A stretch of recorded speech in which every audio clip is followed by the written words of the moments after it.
Okay, in this video we'll be discussing Unit 8 problem post number 1, adding and subtracting polynomials. Be sure to fill out the pre-score on number 1 through 5, assessing your ability to add and subtract polynomials before watching this video.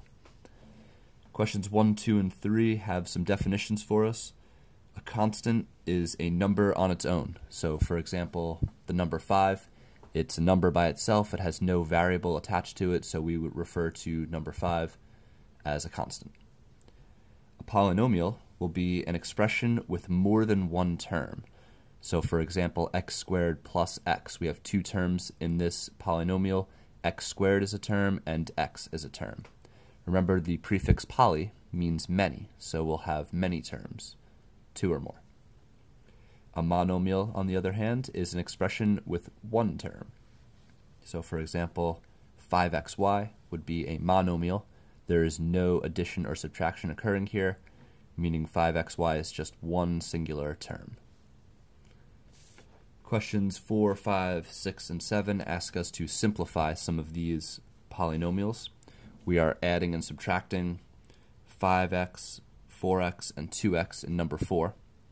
If I want to add or subtract, I need to make sure I'm only adding and subtracting the like terms being any term with the same variable raised to the same power. So all letters here are x, they're all being raised to the first power. If I don't see an exponent, I know the exponent should be 1. So I know these are all like terms, meaning I can add them together. So I'll do 5x plus 4x, giving me 9x, minus 2x will leave me with 7x. Sometimes I would like to think if I have 5 x's and I get 4 more x's, that'll give me 9 x's, but then if I take 2 x's away, I'll have 7 x's. Number 5, I have 3xy minus a negative 4xy. Let's be careful of this double negative here. Remember, if we're subtracting a negative, it's the same thing as adding a positive. So I could actually rewrite this as 3xy plus 4xy, because subtracting a negative is the same thing as adding a positive. I check to see that they are like terms. They both have the letters xy, both being raised to the same power, both 1, and I can add them. 3 and 4 make 7, so I will result with 7xy. In question number 6, I have two polynomials being added together. They are grouped together in parentheses, and in order to combine like terms, I need to first remove these parentheses. The first expression, 5x squared plus 2x minus 6, does not need these parentheses, and I can simply rewrite it without the grouping. When it comes time to rewrite the second polynomial without the parentheses, I need to consider what sign comes before it. Because this is a plus sign, all signs inside this group of parentheses will stay the same when I rewrite it below.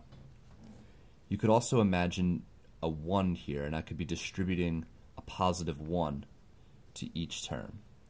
When I distribute and multiply positive 1 by each term, multiplying by 1 does not change the value. It would all stay the same, all the signs stay the same. So I have a positive 2x squared, a negative 3x, and a positive 11. Once I've distributed my sign through, I can now combine like terms because I don't have parentheses in the way anymore.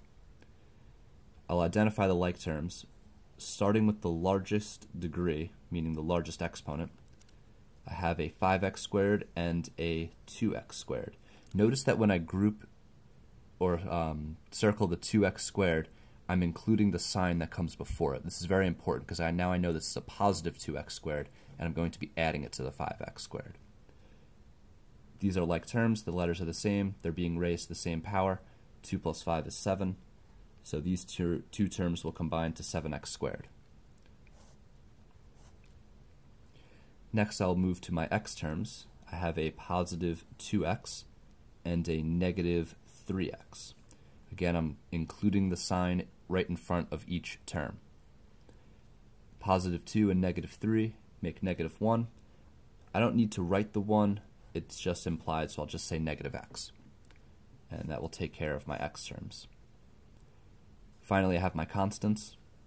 a negative 6, and a positive 11. Combining these two will give me a positive 5. So my final answer is 7x squared minus x plus 5. I have a similar situation in number 7. Two polynomials, one being subtracted from the other, that are grouped together in parentheses. As always, I can rewrite the first polynomial without the parentheses as they are unnecessary. I have to be careful, though, when I remove the parentheses for the second polynomial, considering the sign that comes right before it. This case, it's a minus. Whenever I have a minus sign in front of a group of parentheses, it's going to change the sign of every single term inside that group of parentheses. Again, you can imagine a 1 out front. This time we're distributing a negative 1. So when I multiply by negative 1, I'm going to change the sign. So I have x squared, it's going to become minus x squared. I have a positive 5x, it's going to become minus 5x. And then minus 7 will become plus 7. So every single sign has changed to the opposite sign. Now I can start finding my like terms and combining them. The largest exponent I have here, the highest degree, x squared. There are no other x squared terms, but I'm going to make sure that I keep that sign right in front of this term. So nothing can combine with it, and I'll leave it just as x squared. Next, I'll use my x terms, minus 5x and positive 3x. Together they'll make a negative 2x. And finally the constants positive 7, positive 2 will add together to become positive 9. And that is my result.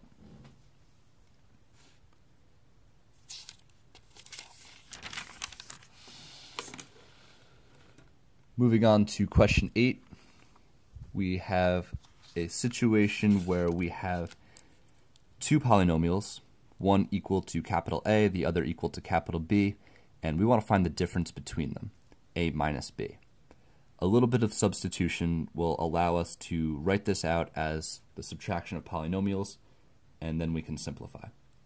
So first I'm going to substitute for my expression A, x squared plus 3x minus 7, and then I am subtracting expression B.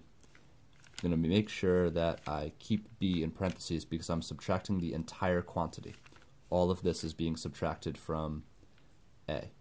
So 5x squared plus x minus 1.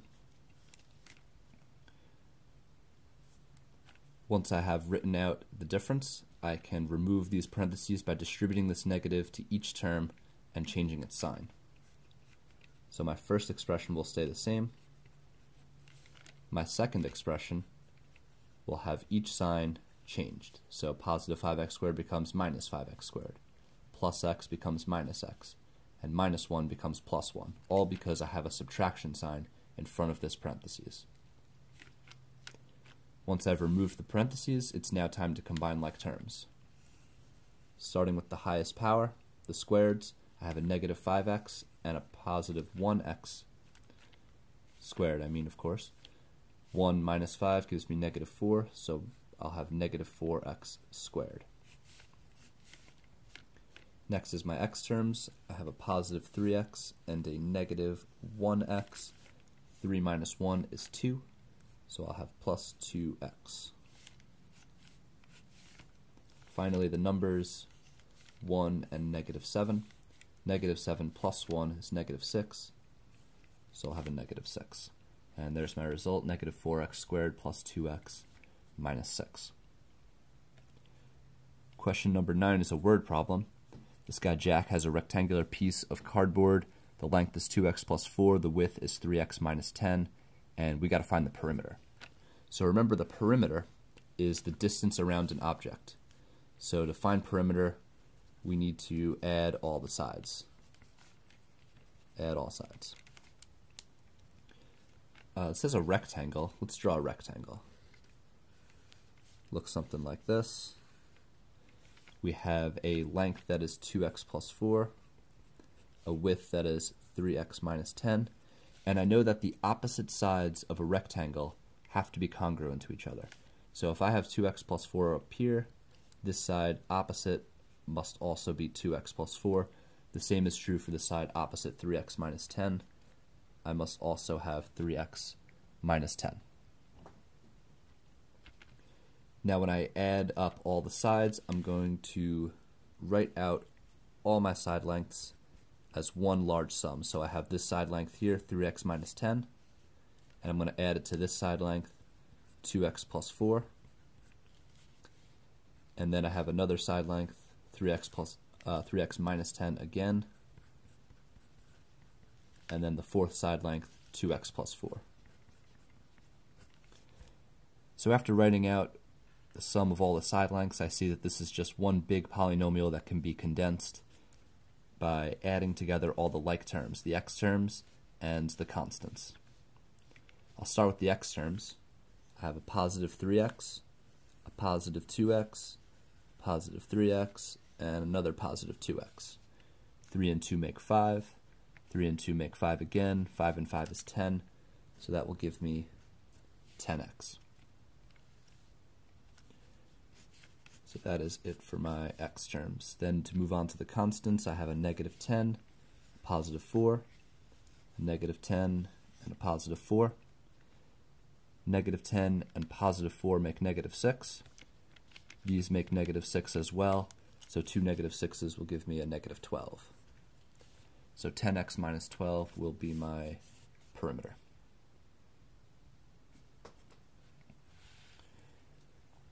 Number 10 would like us to find the degree of the sum of the polynomials 5x squared y and 3x squared y minus 6. So when I want to find the degree of the sum means to add. So I'm going to take these two polynomials, 5x squared y, and I'm going to add it to 3x squared y minus 6. When I'm adding these two terms, I know I can only combine the like terms. The x squared y terms seem to be the only like terms. 5 and 3 make 8, so I'll have 8x squared y minus 6. The question is really asking for the degree. To find the degree of a polynomial, I want to find the term of the polynomial with the largest exponent sum. So I see that here I have x squared. This is y to the first power, meaning the total degree of this polynomial will be 2 plus 1, which is 3. So I know 2 plus 1 is equal to 3. So I know this is a third degree polynomial.